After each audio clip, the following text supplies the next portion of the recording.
संयोजकता सिद्धांत। तो इसको पढ़ने से पहले हम लोग जान लें कि उपसहसंयोजक यौगिक में हम लोग को कुल 4 सिद्धांत पढ़नी है। 4 में से ये लास्ट वाला हम लोग के सिलेबस में नहीं है और हम लोग को ये चीज नहीं पढ़नी है। तो पढ़नी कौन कौन है? तो पहला हम लोग का वर्नर का उपसहसंयोजकता सिद्धांत, इसको इंग्लिश में बोलते हैं वर्नर्स थ्योरी ऑफ कोऑर्डिनेशन। अगला बात करते हैं दूसरा सिद्धांत संयोजकता आबंधन सिद्धांत, इसको बोलते हैं इंग्लिश में वैलेंस बॉन्ड थ्योरी, शॉर्ट में बोलते हैं VBT। अगला जो तीसरा है हम लोग का क्रिस्टल क्षेत्र सिद्धांत, क्रिस्टल फील्ड थ्योरी, इसको शॉर्ट में बोलते हैं हम लोग CFT। अगला जो है चौथा जो हम लोग को नहीं पढ़ना है हम लोग को, यह है लिगेंड क्षेत्र सिद्धांत, इसी को बोलते हैं लिगेंड फील्ड थ्योरी इंग्लिश में, और या इसी को बोलते हैं आणविक कक्षक सिद्धांत, तो इसको बोलते हैं मॉलिक्यूलर ऑर्बिटल थ्योरी। तो अब हम लोग पढ़ेंगे वर्नर का उपसहसंयोजकता सिद्धांत क्या है और इसकी सीमा कहां तक है। तो चलिए हम लोग स्टार्ट करते हैं। सन 1892 ईस्वी में एक स्विस का साइंटिस्ट अल्फ्रेड वर्नर ने किसी कॉम्प्लेक्स कंपाउंड में बंधनों की प्रकृति की व्याख्या करने के लिए एक सिद्धांत का प्रतिपादन किया था, जिसे वर्नर का उपसहसंयोजकता सिद्धांत कहा गया। इन्होंने इस सिद्धांत में कई अवधारणाएं दी थी। तो पहला जो उन्होंने क्या बताया था कि जटिल यौगिक में जो केंद्रीय परमाणु होते हैं वह 2 तरह की संयोजकता को प्रदर्शित करते हैं। तो पहला क्या था? प्राथमिक संयोजकता, इंग्लिश में बोलते हैं उसको प्राइमरी वैलेंसी, और दूसरा जो होता है द्वितीयक संयोजकता सेकेंडरी वैलेंसी। तो चलिए हम लोग सीखते हैं प्राइमरी वैलेंसी क्या है और सेकेंडरी वैलेंसी क्या है। तो एक एग्जांपल से हम स्टार्ट करते हैं। मान लिया जाए एक कॉम्प्लेक्स कंपाउंड CONH3 का होल 6 और इधर है Cl3, और आपको अच्छे से पता होगा इस स्क्वायर ब्रैकेट वाले को हम लोग बोलते हैं कॉम्प्लेक्स आयन, और बाहर वाले को काउंटर आयन। अब आगे बात करते हैं इस कॉम्प्लेक्स आयन में, इसको बोलते हैं हम लोग सेंट्रल एटम, और सेंट्रल एटम को छोड़कर शेष बचे ग्रुप को बोलते हैं लिगेंड। और ये क्या है? लिगेंड की संख्या यानी नंबर ऑफ लिगेंड। तो इन्होंने क्या बताया कि प्राथमिक संयोजकता जो होते हैं वो आयनिक होते हैं। प्राथमिक संयोजकता जो होते हैं क्या होते हैं? आयनिक होते हैं, और द्वितीयक संयोजकता आयनित नहीं होते। तो कौन आयनित होगा कौन आयनित नहीं होगा थोड़ा बात करते हैं आगे। मान लिया जाए यही कॉम्प्लेक्स कंपाउंड है, जब इसको जलीय विलयन में घुलाएंगे तो किसमें किसमें ये टूटेगा? आपको पता होगा कि क्लोरीन पर एक माइनस चार्ज होता है, और ऐसा ऐसा कितना है? तो 3। तो हम लोग इसको जब तोड़ेंगे तो 3 × Cl माइनस होगा। अब आगे ये तो पूरे के पूरे आयन में नहीं टूटता है, इसीलिए इसको बोलते हैं कॉम्प्लेक्स आयन, जटिल आयन। ये अगर नहीं टूटेगा तो ये पूरा का पूरा रहेगा, मतलब CONH3 का होल 6 स्क्वायर ब्रैकेट। अब चार्ज को बैलेंस करते हैं। यहां देखा जाए कि Cl पर 1 माइनस, 1 Cl पे 1 माइनस, तो 3 Cl पे 3 माइनस। अब इस कंपाउंड में कहीं प्लस माइनस नहीं है, इसका मतलब है कि यह उदासीन है। तो उदासीन करने के लिए जितना माइनस हो उतना ही इस पर क्या हो जाएगा? प्लस। इतना तो समझ में आ गया होगा। आगे बात करते हैं हम लोग। अब देखा जाए इसमें कौन आयनित हुआ। आयनिक तो यही हुआ, कितना में, तो 3 में। इसी को बोला गया क्या, प्राइमरी वैलेंसी। क्लियर है? यानी अगर हम प्राइमरी वैलेंसी की संख्या देखें तो कितना होगा, 3। अब आगे बात करते हैं द्वितीयक संयोजकता का। अब देखा जाए इस कॉम्प्लेक्स कंपाउंड में कौन आयनिक नहीं हुआ। ये तो केंद्रीय परमाणु है और यह लिगेंड है। लिगेंड जो है आयनित नहीं होते, इसलिए इसे द्वितीयक संयोजकता कहा जाता है। और ये जो द्वितीयक संयोजकता होता है वह कोऑर्डिनेशन नंबर के बराबर होता है। तो यहां अगर हम कोऑर्डिनेशन नंबर की बात करें तो कितना होगा, आपको पता होगा, नंबर ऑफ लिगेंड गुने नेचर ऑफ लिगेंड। तो यहां बताया जाए नंबर ऑफ लिगेंड कितना, 6। नेचर कैसा, मोनोडेंटेट की बायडेंटेट। तो ये NH3 जो होता है वह मोनोडेंटेट है, यह हो जाएगा कितना, 6। और ये जो 6 आया कोऑर्डिनेशन नंबर, और इसी को बोला गया क्या, सेकेंडरी वैलेंसी, मतलब 6। क्लियर है? आगे बात करते हैं कैसे हम लोग कुछ और भी कंपाउंड देखते हैं, कैसे हम लोग जानेंगे प्राइमरी वैलेंसी कितना है और सेकेंडरी वैलेंसी कितना है।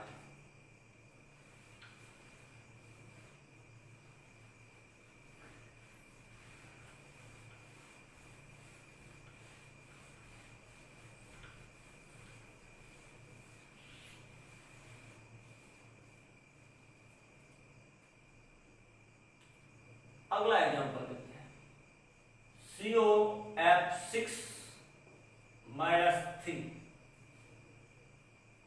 देखा जाए इसमें यह आयनित होने वाला कोई पार्ट नहीं है, ना तो पीछे है नहीं आगे।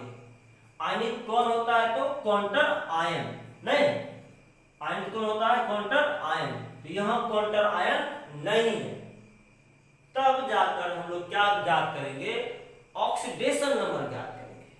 ऑक्सीडेशन नंबर जितना होगा वही प्राइमरी वैलेंसी के बराबर होगा। यानी अगर इसका ऑक्सीडेशन नंबर निकालें, आपको पता होगा जिसका ऑक्सीडेशन नंबर निकालते हैं उसको मानते हैं X। तो माने X, और एक फ्लोरीन पे कितना चार्ज, तो -1। यहाँ 6 है, 6 गुना -1, और बराबर कितना करेंगे, जितना चार्ज है -3 के, इसलिए x -6 बराबर -3। तो x बराबर कितना, -3 + 6 बराबर कितना हो जाएगा, +3। यही हो जाएगा प्राइमरी वैलेंसी। प्राइमरी वैलेंसी का कितना, 3। अब बात करते हैं सेकेंडरी वैलेंसी का। नहीं, तो सेकेंडरी वैलेंसी यहाँ क्या है, कोऑर्डिनेशन नंबर। कोऑर्डिनेशन नंबर बराबर होगा 6, क्योंकि लिगेंड की संख्या 6 और ये फ्लोरीन जो होता है वह मोनोडेंटेट लिगेंड है। तो 6 × 1 = 6। इसका मतलब है कि सेकेंडरी वैलेंसी इसका कितना होता, 6। क्लियर है? आगे देखते हैं कुछ और कंपाउंड का। मान लिया जाए अगला क्वेश्चन होता CuNH3 का होल 4 और बाहर होता SO4। इसमें पूछा जा रहा है प्राइमरी वैलेंसी कितना होगा और सेकेंडरी वैलेंसी कितना होगा। तो सबसे पहले हम लोग ये बात करते हैं कि इसको आयोनाइज करते हैं, तोड़ते हैं। जब इसको तोड़ेंगे ये कुछ इस तरह का बनेगा। आपको पता होगा सल्फेट पर चार्ज होता है -2, SO4 पर कितना, -2। जब इसको तोड़ेंगे ये बनेगा SO4 -2, और ये तो पूरा का पूरा टूटेगा नहीं, यहां हो जाएगा कितना, ये हो जाएगा आपका CuNH3 का होल 4 पर चार्ज हम कितना देंगे, देखा जाए जितना माइनस उतना प्लस, तो यहां आएगा +2। अब देखा जाए प्राइमरी वैलेंसी की संख्या कितना है, यहां देख कुछ तो 1, इसका मतलब है प्राइमरी वैलेंसी बराबर कितना हो जाता, 1। क्लियर है? अब आगे देखते हैं किसका कोऑर्डिनेशन नंबर कितना है। जो आयोनाइज नहीं होगा। यहाँ कितना, तो 4 गुना मोनोडेंटेट लिगेंड, तो 4 गुना 1, इसका मतलब 4। क्लियर है। अब हम लोग इसके दूसरे अवधारणा के बारे में सीखेंगे। तो पहले हम लोगों ने क्या सीखा था कि जो केंद्रीय परमाणु या आयन होते हैं वह 2 तरह की संयोजकता को प्रदर्शित करता है। पहला था प्राथमिक संयोजकता। अब हम लोग वर्नर थ्योरी के दूसरे अवधारणा के बारे में सीखेंगे। तो हम लोगों ने क्या पढ़ा, पहले में क्या पढ़ा कि केंद्रीय परमाणु या जो आयन होते थे वह 2 तरह की संयोजकता को प्रदर्शित करता था। पहला था उसमें क्या, प्राथमिक संयोजकता, जो आयनित होते थे नहीं, और दूसरा हम लोगों ने क्या पढ़ा, द्वितीयक संयोजकता, जो आयनित नहीं होते थे। तो यहाँ भी दूसरी अवधारणा भी जस्ट उसी तरह का है, सिर्फ यहाँ बॉन्ड के बारे में बताया गया है। थोड़ा सुना जाए दूसरी अवधारणा क्या है। यहां भी बताया गया क्या कि वो जो केंद्रीय परमाणु या आयन होते हैं वह 2 तरह की संयोजकता को संतुष्ट करते हैं। तो पहला कौन, तो प्राथमिक संयोजकता, और दूसरा कौन, तो द्वितीयक संयोजकता। अब क्या बात है कि प्राथमिक संयोजकता जो है वह ऋणायन द्वारा संतुष्ट होते हैं, जिससे वह डॉट लाइन बनाते हैं, यानी बॉन्ड जो बनता है वह डॉट लाइन। और दूसरी बात, जो द्वितीयक संयोजकता होते हैं, द्वितीयक संयोजकता क्या था, लिगेंड की संख्या मतलब कोऑर्डिनेशन नंबर। तो लिगेंड कितने तरह के होते हैं, या तो धनायन होगा, या तो ऋणायन होगा, या तो उदासीन होगा नहीं। तो यहाँ जो द्वितीयक संयोजकता होते हैं वह मुख्यतः ऋणायन या उदासीन लिगेंडों से संतुष्ट होते हैं। कभी कभार धनायन भी हो सकता है। क्लियर है। तो यहाँ 2 तरह का बॉन्ड आएगा, एक डॉट वाला, एक डैश वाला। डैश मतलब कंप्लीट। तो लिगेंड से जब भी बॉन्ड बनेगा तो डैश से बनेगा, और ये जो काउंटर आयन था मतलब प्राथमिक संयोजकता, वहां जो बनेगा वहां डॉट से बनेगा। तो एक एग्जांपल लेते हैं, थोड़ा देख लें इसको। मान लिया जाए CONH3 का होल 6 और इधर है Cl3। इसका जब स्ट्रक्चर बनाने जाते हैं तो इसका कुछ इस तरह का होता है। CONH3 है, इधर भी NH3, इससे जो बनता है सिंगल बॉन्ड, इधर भी ऐसे बॉन्ड,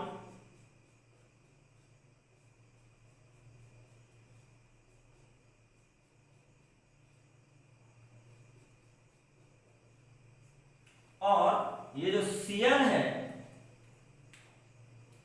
ये डॉट लाइन से जुड़ा होता है।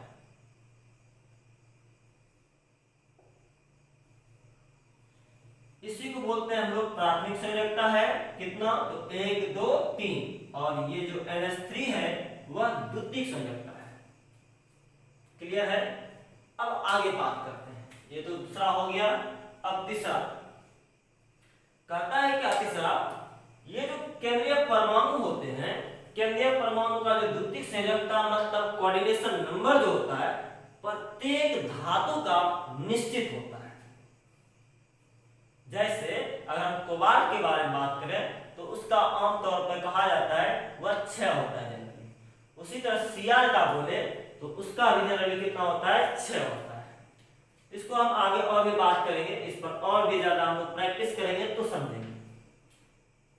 चौथा धारणा क्या है कि ये जो प्राथमिक संयोजकता है Cl वाला, इससे किसी तरह का ज्यामिति ज्ञात नहीं किया जा सकता है, और जो ये द्वितीयक संयोजकता है इससे ज्यामिति भी ज्ञात किया जा सकता है।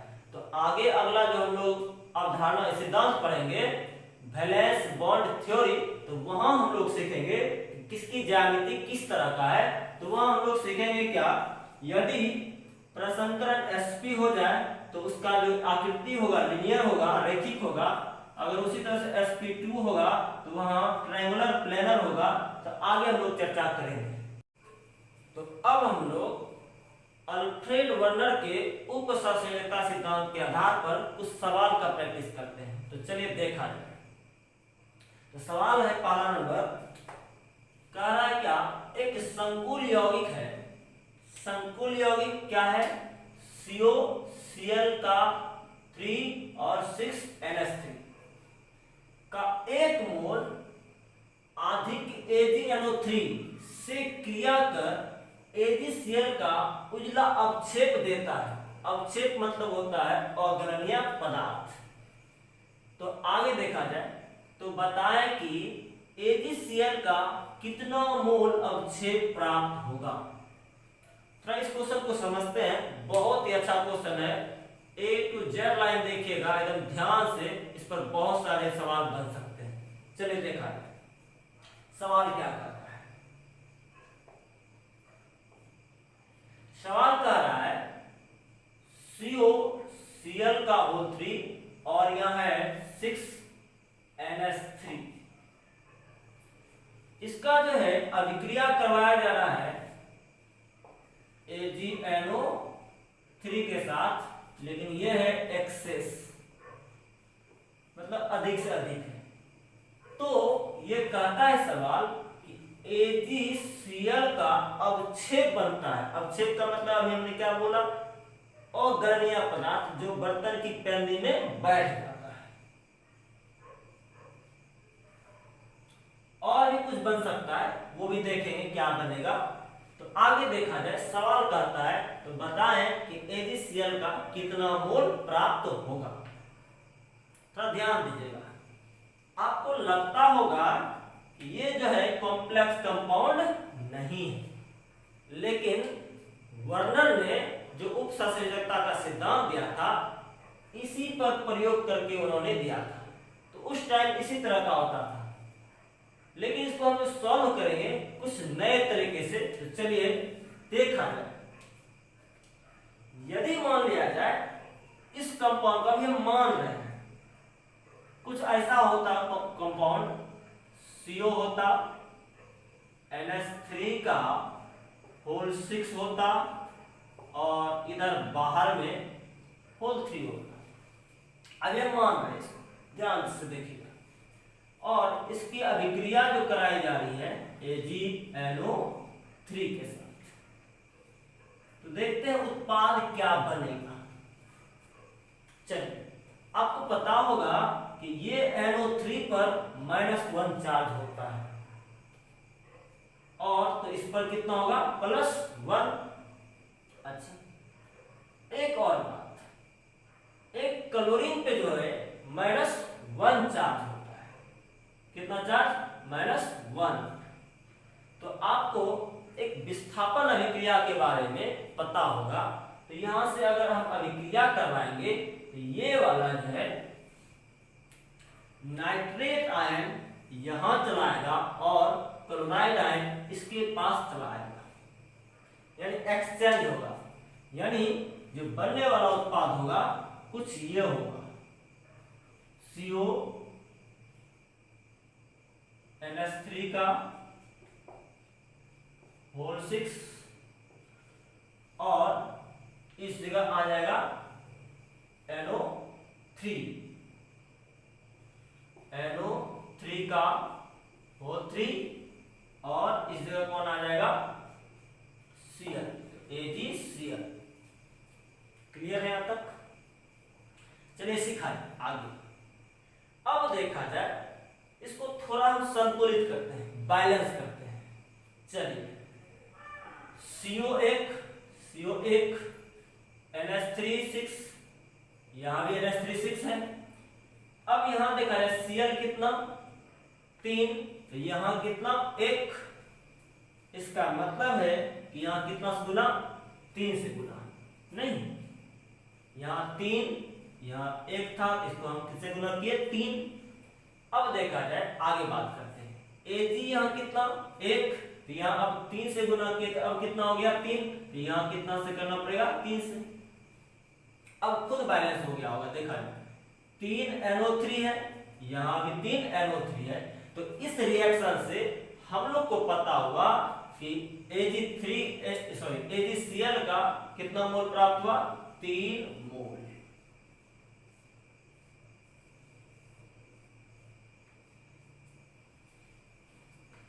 अब देखते हैं यहां से क्वेश्चन कैसे बनता है और इसको हम यही क्यों समझे, चलिए देखा जाए। एक और एग्जांपल लेते हैं तब समझेंगे। ऐसे आपको लगता होगा कि यहां से जो है 3 Cl निकलेगा बाहर, सही बात है क्योंकि ये आयोनाइज होगा, सही बात है, यहां तक तो मिल गया आपको 3। अब 3 Cl बाहर निकलेगा और 3 Cl किसके कहां आ जाएगा, इसके पास, ये वाला आ जाएगा इसके पास, तो यहां से भी पता कर सकते थे। लेकिन मान लिया जाए एक और क्वेश्चन होता है इस तरह का, इसके बदले दूसरा होता है। मान लिया जाए यहां CO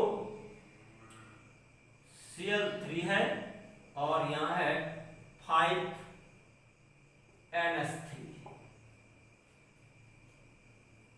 और इसका प्रतिक्रिया करवाया जाता किससे, तो AgNO3 से एक्सेस लेता और वो पूछता AgCl का कितना मोल प्राप्त होगा, ये सॉलिड होगा।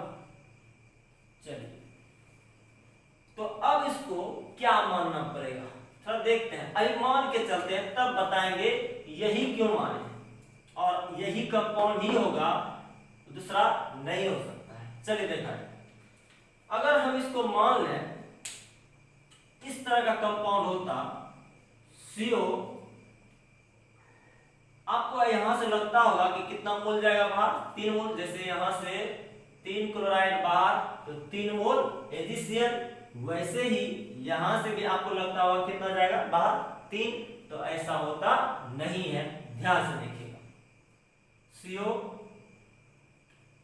NH3 का होल 5 और यहाँ Cl लिखते हैं और इधर जो जाता है वो 2 क्लोराइड आयन जाता है और जब यह अभिक्रिया करता है Ag किससे, NO3 से, तो पहले वाले क्वेश्चन के अनुसार क्या होगा, यह नाइट्रेट आयन इसके पास चला आएगा और ये वाला इसके पास चला जाएगा।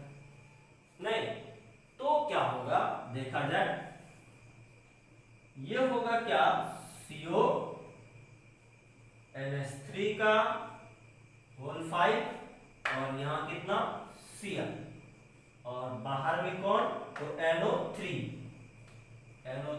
का होल 2 और यहाँ आ जाएगा कौन, तो Cl, तो AgCl। अब क्या करते हैं, इसको संतुलित करते हैं। चलिए देखा जाए, यहां जो है AgCl1 AgNO3 यहाँ AgCl है। अब यहाँ था NO3 कितना 1, यहाँ NO3 कितना 2, इसका मतलब कितना से मल्टीप्लाई होगा 2 से, जब मल्टीप्लाई किए यहाँ कितना Ag हो जाएगा, 2 बढ़ गया तब 2 से गुना। क्लियर है, यहाँ से हम लोग को कितना मोल प्राप्त हुआ, 2 मोल।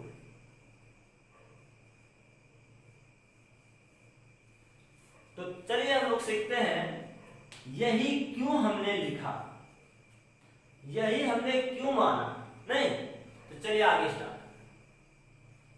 आप लोग को अल्फ्रेड के वर्नर सिद्धांत में बताया गया था अवधारणा में कि प्रत्येक केंद्रीय परमाणु का कुछ निश्चित कोऑर्डिनेशन नंबर होते हैं। तो यहां जो आपको बताया गया था कि CO का जो कोऑर्डिनेशन नंबर होता है वो कितना होता है, 6। अब इतना ये पुराना चाहेगा और जो शेष बचा है उसको बाहर भेजेगा। तो थोड़ा सा देखा जाए, इस कंपाउंड में ये NH3 जो है 6 है, तो NH3 कितना है, 6। इसका मतलब है ये 6 कोऑर्डिनेशन नंबर पुराना चाहेगा। यहाँ कोऑर्डिनेशन नंबर देखिए 6 पड़ गया और जो एक्स्ट्रा बचा उसको कहां भेज देगा, बाहर। तो कितना बाहर गया, 3। क्लियर है, जस्ट ऐसा ही। अब 3 बाहर गया तो 3 मोल, डायरेक्ट बोल दो 3 बाहर तो 3 मोल, नहीं जस्ट ऐसे ही अगर यह कंपाउंड होता तो ये भी CO जो है ये भी कितना कोऑर्डिनेशन नंबर पुराना चाहता, 6। तो देखा जाए 5 तो इससे मिल रहा है, अब 1 इससे लेगा तो बचेगा कितना, 2। तो 2 कहां जाएगा, बाहर, नहीं 2 कहां जाएगा, बाहर। अब दो जब क्लोराइड आयन बाहर जाएगा तो वही अभिक्रिया किससे करेगा, AgNO3 से, तो बना देगा क्या, 2 मोल AgCl। क्लियर है। एक और एग्जांपल देखते हैं। जैसे मान लिया जाए CO Cl का होल 3 और यहाँ 4NH3 होता, तो बताया जाए AgCl का कितना मोल प्राप्त होता। तो आपको पता है कि इसका कोऑर्डिनेशन नंबर कितना होता है, 6 होता है। अब देखा जाए इसमें 6 कैसे होता, 4NH3 से, 4NH3 से और 2 Cl से। तो अब 2 Cl गायब तो बचा कितना, 1। तो 1 Cl बाहर तो 1 मोल, यानी यहां जो बनता 1 मोल बनता। समझ में आया। एक और एग्जांपल लेते हैं। मान लिया जाए क्वेश्चन होता क्या, इसी का Cl का होल 3 इंटू 3NH3 और इससे पूछता क्या, जब इसका प्रतिक्रिया जो है AgNO3 के साथ कराते हैं तो AgCl का अब चेक कितना मोल प्राप्त होता है। तो चलिए देखते हैं हम लोग। आपको क्या बताया गया, CO का कोऑर्डिनेशन नंबर कितना होता है, 6, और ये हमेशा चाहेगा क्या बनाने के लिए, कोऑर्डिनेशन नंबर 6 पुराने के लिए। तो 6 पुराएगा कैसे, तो देखा जाए 3 अमोनिया से लेगा, 3 अमोनिया से लेगा, 3 इससे, यानी ये जो कॉम्प्लेक्स कंपाउंड बनने वाला है CO Cl3 और NH3 का होल 3, बाहर में कोई जाने वाला नहीं है। अब देखा जाए जब बाहर में कोई नहीं गया, मतलब क्लोराइड आयन नहीं गया, तो वह AgNO3 से अभिक्रिया नहीं करेगा। जब नहीं करेगा तो यह AgCl का कोई अवक्षेप प्राप्त नहीं होगा। क्लियर है। इसी तरह आप लोग देखते जाइए और सीखते जाइए। Thank you.